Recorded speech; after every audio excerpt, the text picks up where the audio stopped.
Les amis, bonjour, j'espère que vous allez bien. Aujourd'hui, la vidéo est un peu différente ce jour puisque nous allons parler de quelque chose de différent. Eh oui, vous ne vous y attendiez pas. Je ne sais pas ce que je vais mettre comme titre, j'avais envie de mettre un truc assez drôle comme copier or not copier, that is the question, mais je pense que ça risque de pas être terrible niveau, vous savez, le fameux algorithme YouTube. Donc je vais sûrement le mettre en français, copier ou ne pas copier, parce que je pense que c'est un peu mieux. Bref, vous l'avez compris, je vais parler de la copie entre entreprises et de mon avis, je vais essayer de débunker un peu tout ça, parce que je suis un professionnel dans l'âme. Et non, c'est une blague, hein, bien évidemment, mais j'ai fait quelques recherches et j'ai mon avis. Alors, je préfère commencer cette vidéo comme ça. J'ai mon avis sur la question. Bien évidemment, le débat est ouvert, mais je suis un gros rageux, je risque de pas être d'accord avec vous. Mais c'est comme ça. C'est comme ça. N'hésitez pas à commenter, quoi qu'il arrive, je vais pas vous insulter, mais, mais voilà. J'ai mon avis sur le sujet, sur la copie entre entreprises, quand Apple copie Intel, quand Samsung copie Apple, quand blablabla, etc. Bref, on va faire ça. Je me suis préparé un genre de script et par rapport à mes idées, etc., enfin, ce que j'en pense, et on va en parler. Et les amis, j'en profite, j'ai une seule personne dans les commentaires qui commente comme ça, mais si vous pouviez le faire, ce serait vraiment génial. C'est-à-dire que là, vous vous posez tranquille devant votre télé, devant votre PC, devant votre téléphone, et vous prenez un petit snack, des petites chips à manger. Mais bon, les chips, c'est chiant parce que ça va niquer votre écran. Mais si vous pouvez, pendant la vidéo, vous tapez l'endroit auquel à quel moment je parle de la chose dont vous allez parler. Par exemple, là, nous sommes à 2 minutes 15. Vous mettez 2.15, enfin 2.15, et vous dites, moi, je suis d'accord, machin. Pourquoi? Parce que moi, vous le savez, je lis tous les commentaires. Et des fois, j'avoue que, vous le savez, en plus, moi, je vous l'ai dit plusieurs fois déjà, j'ai pas une très très bonne mémoire. Donc, quand vous me parlez de choses sur des vidéos qui durent 30, 40 minutes et que vous me dites quelque chose, mais je sais plus où j'ai parlé de cette chose-là. Donc, si vous pouvez dans les commentaires me dire à chaque fois 2.15, oui, je suis d'accord, machin, moi, mon avis, là, 3.15, moi, je pense que. Franchement, ça c'est top. Je remercie tous les gens qui font ça parce que je trouve que c'est hyper intéressant. Pour moi, en tout cas, c'est hyper intéressant. Et donc, merci si vous faites ça. Les amis, j'en profite. Chaque vidéo, je le dis. N'oubliez pas de mettre un petit like. C'est hyper important pour la chaîne, pour attirer plus de monde et que les commentaires, que la section commentaires soit un peu plus vivante. Faites l'effort de commenter, même si vous n'avez pas l'habitude de commenter. Pour le coup, sur cette chaîne, croyez-moi, c'est important. Je lis vraiment tout et tous les commentaires sont importants. Voilà, merci beaucoup. Le petit commentaire, le petit like, le petit abonnement, les trucs comme ça, pensez-y à chaque vidéo. Merci beaucoup. Bref, pourquoi la copie est un tabou, les amis? Pourquoi est-ce que on se dit que la copie, c'est toujours mal? Moi, j'ai ma petite idée. Je pense que depuis toujours, depuis qu'on est petit, depuis qu'on est tout petit à l'école, on nous dit que copier, ce n'est pas bien. Voilà. Pour moi, le tabou vient de là, c'est que dans l'esprit de tout le monde, la copie, c'est mal. Et partant de ce principe, eh ben, tout le monde dit que n'importe quel type de copie, même la copie quand c'est une super entreprise qui copie une autre super entreprise, c'est mal.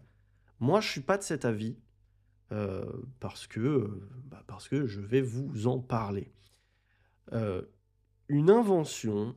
Aujourd'hui, en fait, ce qu'il faut qu'on comprenne, c'est que on a de l'innovation, on a des inventions et on a des améliorations, grosso modo. Les inventions, il y en a de moins en moins parce qu'on a inventé tellement de choses et souvent, même quand on invente quelque chose, finalement, on améliore quelque chose qui existe déjà. Ensuite, on a l'innovation. On pourrait se dire que l'innovation et l'invention, c'est la même chose. Mais l'innovation, ben, en tout cas pour moi, c'est plutôt bah, créer quelque chose de nouveau dans quelque chose qui existe déjà. C'est-à-dire, quand on parle d'innovation, enfin, ça peut être une invention, mais pour moi, aujourd'hui, l'innovation, c'est ça. C'est-à-dire que demain, vous innovez. Typiquement, c'est tout bête, hein, moi je trouve que c'est pas une innovation majeure, mais ce qu'a proposé Apple avec cette caméra au format carré, c'est une innovation. Pourquoi? Parce que c'est pas nouveau. Une caméra à l'avant d'un téléphone, ça existait déjà. Un module caméra carré, ça existait déjà. Juste bouger rapidement, hop, la caméra histoire d'être un peu plus au centre. Voilà, un module carré, ça existait déjà. C'est juste une innovation parce que personne ne l'a fait avant. Personne n'a pensé à mettre sur un iPhone, sur un téléphone portable, une caméra à l'avant carrée qui permet de filmer en vertical ou à l'horizontale. Ça, pour moi, c'est une innovation.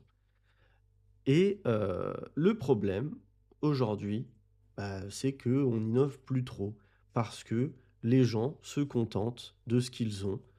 Pourtant, bah, on est les premiers à crier au manque d'innovation. Mais derrière, c'est un exemple tout bête, mais quand vous me dites que vous acceptez que les entreprises comme Apple sortent des produits et qu'il y a des bugs, déjà de base, rien que pour les choses qui sont déjà acquises, ça fonctionne pas correctement. Ça fonctionne déjà pas correctement. Donc comment voulez-vous que les entreprises innovent si déjà elles savent pas faire la base?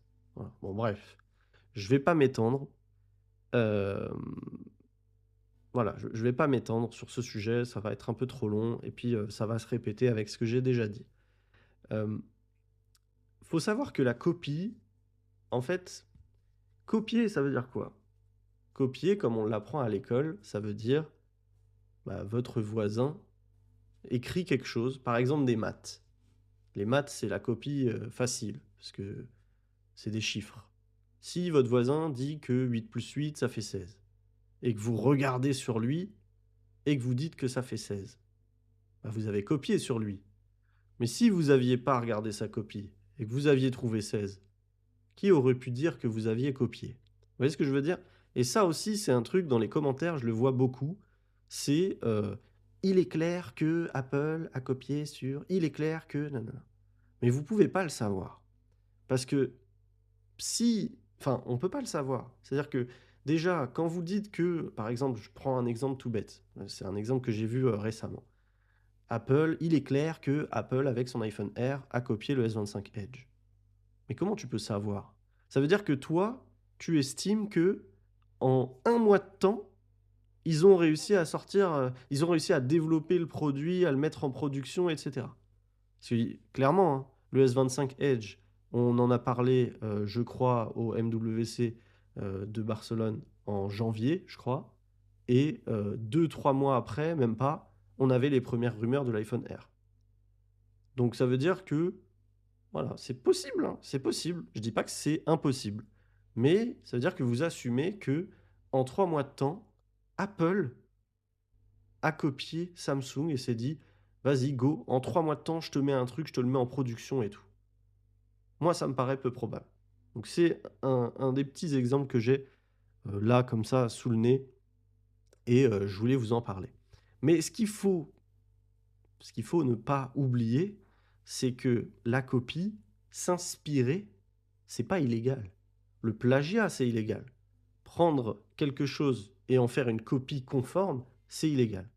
Le, la copie, s'inspirer, une inspiration qui est légitime, adopter une technologie qu'on voit ailleurs et qui fonctionne, c'est autorisé. C'est complètement autorisé. Et c'est pour ça qu'on a des brevets.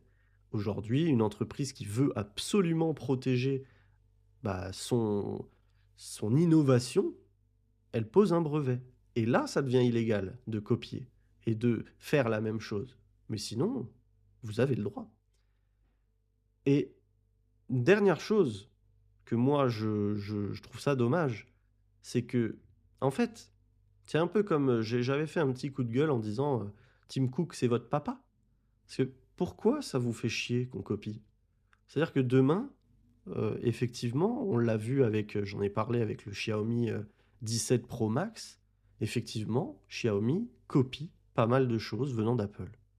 Mais pourquoi ça vous dérange? Vous allez pas l'acheter le Xiaomi 17 Pro? Si je comprends, hein, en tout cas, hein, j'imagine que les gens qui gueulent ne vont pas acheter un Xiaomi. C'est des gens heu, qui kiffent trop Apple et qui ne quitteront pas Apple. Donc pourquoi ça vous dérange que nous, qui aimons bien Xiaomi, on a un téléphone qui ressemble à un iPhone? Pourquoi vous voulez absolument qu'on achète Apple? Ça, je ne comprends pas, typiquement, parce que c'est pensé comme si vous faisiez partie de cette entreprise. C'est pensé au, au, au- au bien-être de l'entreprise, comme si Tim Cook, c'était votre papa. Et ça, je comprends pas. Parce que le vrai gagnant dans la copie, c'est nous.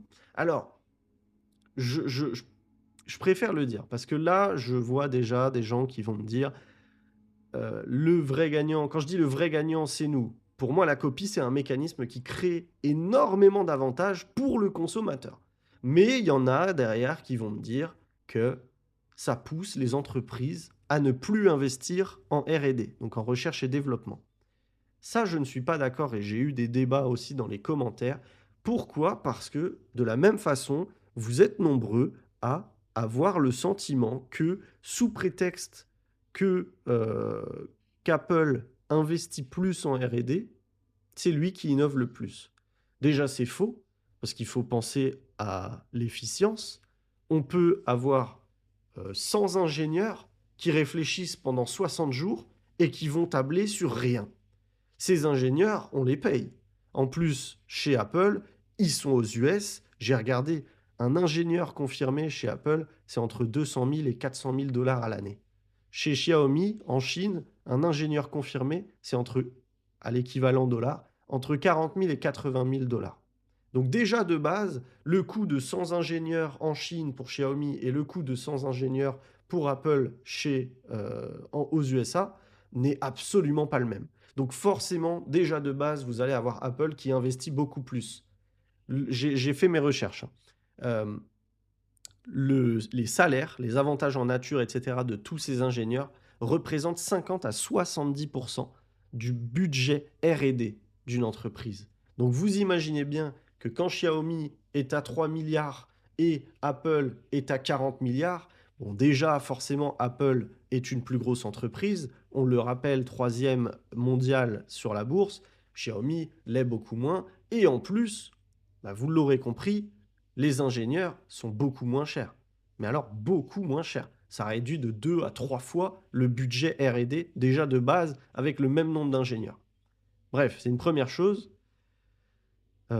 Et deuxièmement, je ne sais plus. Voilà. Mais bref, le pionnier, clairement, c'est Apple. Parce que lui, il met un max de thunes dans la R&D. Ça, je vous le retire pas, je suis d'accord. Ça, je suis complètement d'accord. Mais en fait, ce qu'il faut comprendre, c'est que ce qui est cher dans une innovation, c'est la découverte de l'innovation. Mais ensuite, je vous l'ai dit, regardez par vous-même. Les 8-10 dernières années, et allez, les 8 dernières années, qu'est-ce qu'il y a de nouveau dans les iPhones? Hormis le Dynamic Island et cette nouvelle caméra qui permet de filmer dans les deux sens. Honnêtement, moi, je trouve qu'il n'y a pas grand-chose de nouveau. Il n'y a pas d'innovation dans ces téléphones. Le reste, c'est purement des améliorations incrémentales. Et quand vous me dites que Apple innove plus parce que ils ont investi 40 milliards, parce qu'ils ont investi, je crois, c'est 40 milliards, une connerie comme ça, en 2024, bah, je vous comprends pas. Parce que pour moi, le budget R&D, enfin, il suffit que vous ayez 4-5 génies, parce qu'à mon avis, c'est pas les 70 000 ingénieurs de chez Apple qui ont trouvé tous en même temps l'idée de la Dynamic Island. L'idée, elle vient de peut-être un groupe de gars, et ensuite, il y a la mise en place. Déjà. Mais en fait, moi, j'aimerais bien savoir, hein, mais le montant en US dollars de d'ingénieurs payés à rien foutre, je rigole. À réfléchir des idées, à tester des idées et qu'elles n'aboutissent pas, il doit être monumental. Et moi, je fais partie de ceux qui estiment que plus on a une équipe grande, bah, plus c'est pas du tout vrai que l'équipe est plus performante. Je pense que, c'est mon avis encore une fois, je suis convaincu qu'avoir 40 000 ingénieurs ou 10 000, c'est pas une raison pour que les 40 000 ingénieurs innovent plus que les 10 000. Donc, pour moi, le budget alloué à la R&D ne veut pas dire que vous êtes le pionnier de l'innovation. Bon, je me contredis un peu, je suis désolé. Je- Là, au départ, je parlais de pionnier en termes d'investissement de la R&D. Là, je veux dire que en termes de, de R&D qui aboutit sur quelque chose, pour moi, c'est pas le montant qui fait que l'innovation aboutit sur un produit commercialisé. Voilà. Donc pour moi, on peut tout à fait innover en mettant moins de thunes qu'Apple dans la R&D. C'est mon idée. Dites-moi ce que vous en pensez, les amis, hein, si vous êtes d'accord ou non.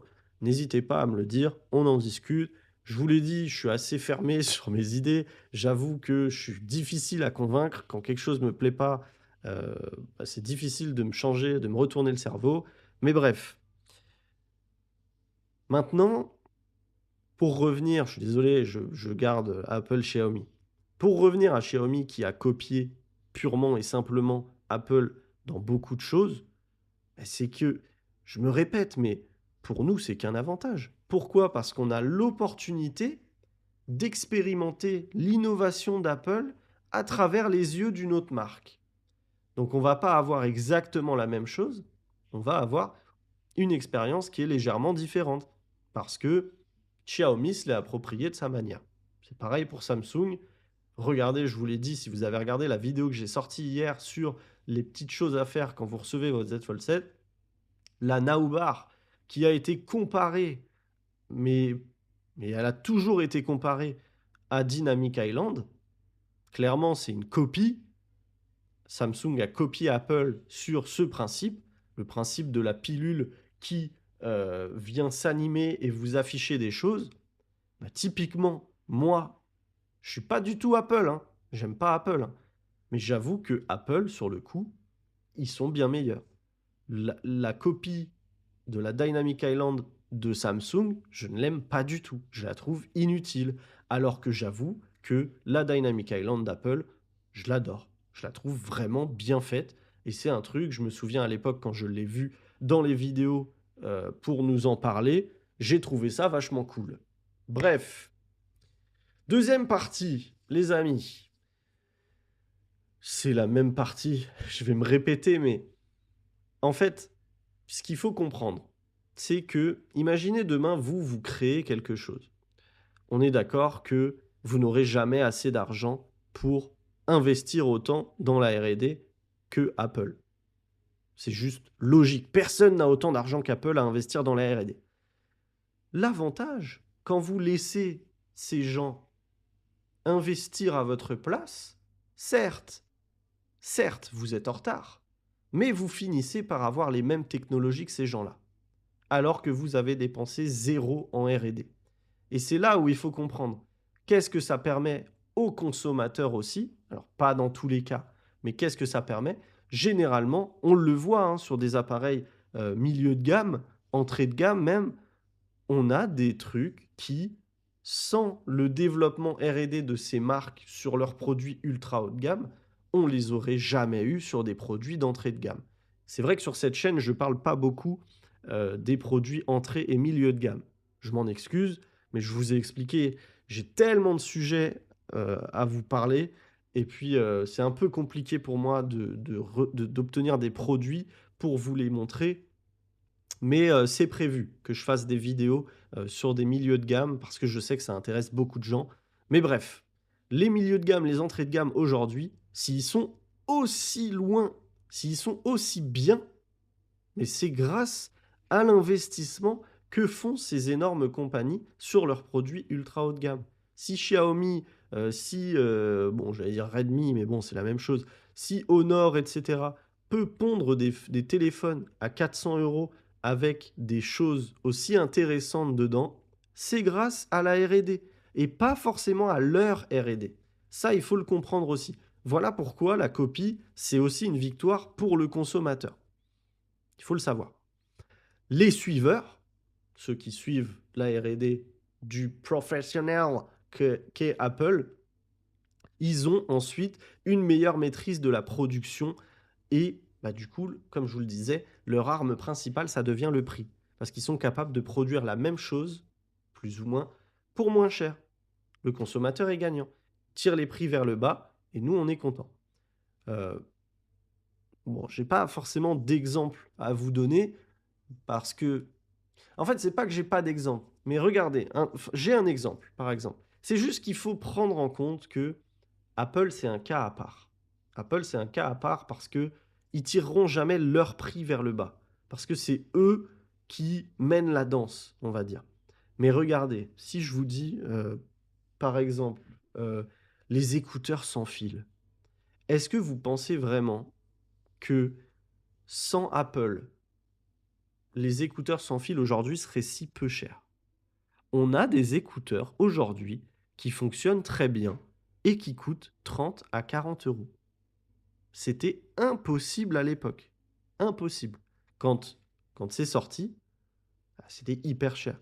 Et une des raisons pour laquelle c'est moins cher aujourd'hui, c'est l'adoption de masse des différentes technologies. On regarde comment ça marche, nanana, nanana, et puis on se rend compte, hop, on peut faire ça comme ça, on peut changer ça, machin. Sans trop de R&D, ces entreprises, là, je pense encore, je suis désolé, je pense encore à Xiaomi, mais je pense à d'autres entreprises. Alors, je suis pas sponsorisé ou autre, mais regardez Anker, ce que fait Anker. Ils font plein de produits dans ce style, ils font même des écouteurs, etc. maintenant. Si Anker n'avait pas eu entre les mains des AirPods, etc., ils auraient jamais fait d'écouteurs. Écoutez-moi bien, ils auraient jamais fait d'écouteurs. Parce que si vous n'avez pas la possibilité de copier, si c'était purement interdit, le coût pour faire ne serait-ce qu'une petite paire d'écouteurs sans fil, mais il serait monumental.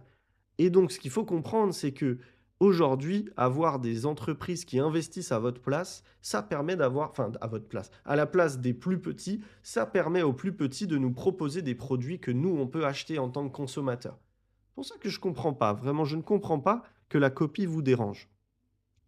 C'est, voilà, c'est mon avis, on en parle en commentaire, dites-moi ce que vous en pensez, mais c'est un exemple que je vous donne, mais c'est pareil. Pourquoi vous pensez, en fait, pourquoi vous pensez que aujourd'hui on a tous des écrans sans bord? Vous pensez vraiment que toutes les entreprises ont investi pour savoir comment faire des écrans sans bord? Vous vous souvenez ou pas de la notch, le, le, le menton qu'on avait sur tous les téléphones en bas? Vous vous en souvenez de ça? On l'avait tous. Tout le monde avait un petit menton en bas. C'est Apple qui est arrivé et qui s'est dit, je vais retourner le flexible. Il me semble que c'est un truc comme ça. Oh, regardez, un an après, même pas 6 mois, un an après, tous les téléphones ont commencé à réussir à supprimer ce menton en bas du téléphone. Pourquoi? Parce qu'ils ont pris un iPhone, ils l'ont ouvert, ils ont fait, oh, c'est pas mal ça. Donc, si la copie était purement interdite, aujourd'hui, il y aurait encore plein de téléphones qui n'auraient pas réussi à, à retirer ce menton. C'est ce qu'il faut bien que vous compreniez. Ça accélère aussi, et c'est là où j'en viens, ça accélère aussi l'innovation d'un côté. Pourquoi? Parce que là où avant vous aviez une entreprise qui innovait, imaginez que Apple innove. Il trouve comment faire ça, et les autres peuvent pas copier. Ça veut dire qu'ils sont en retard. Alors c'est bien, pour les entreprises c'est bien, mais pour nous c'est chiant en tant que consommateurs, parce qu'on a moins de choix.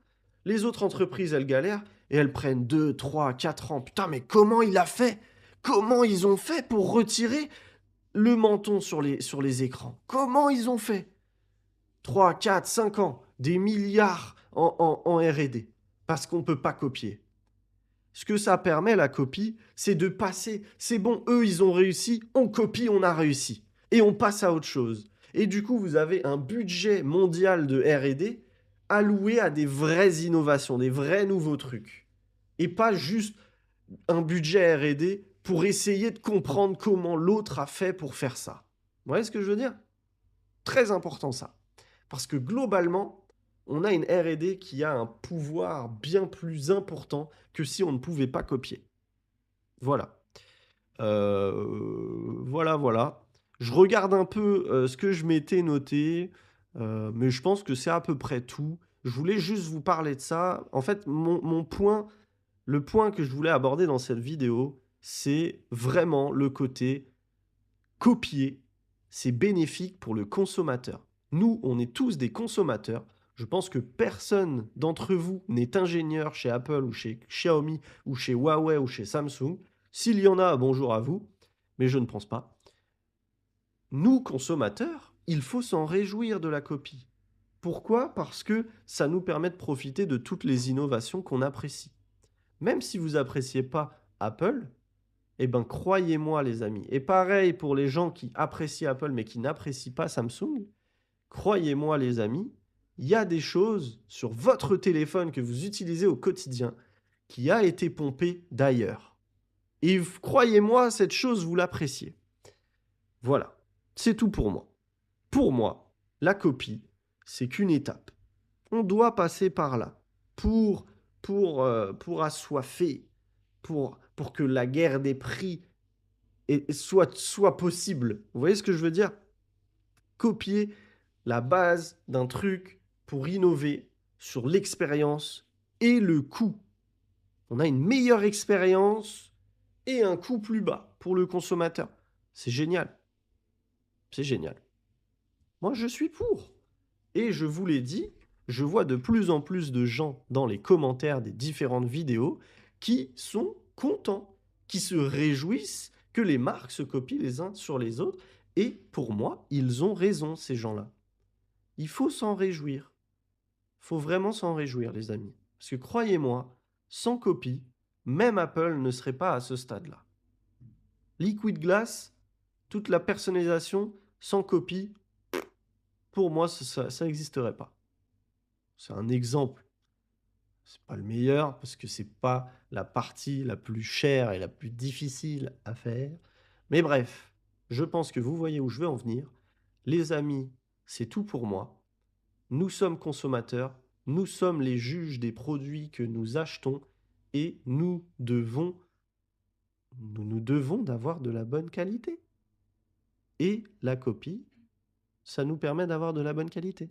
Parce que il y a plus de budget alloué. Bon bref, je vais pas la refaire 10 000 fois les amis, on est à 28 minutes de vidéo. C'est très bien comme ça. Je vous laisse là-dessus. Je vous laisse en débattre dans les commentaires. N'oubliez pas le petit like, le petit abonnement si ce n'est pas déjà fait. Et sur ce, je vous dis à la prochaine. Très belle journée, très belle soirée, très bel après-midi. Mangez bien, c'est important. Faites du sport. Et on se dit à la prochaine. Ciao les amis!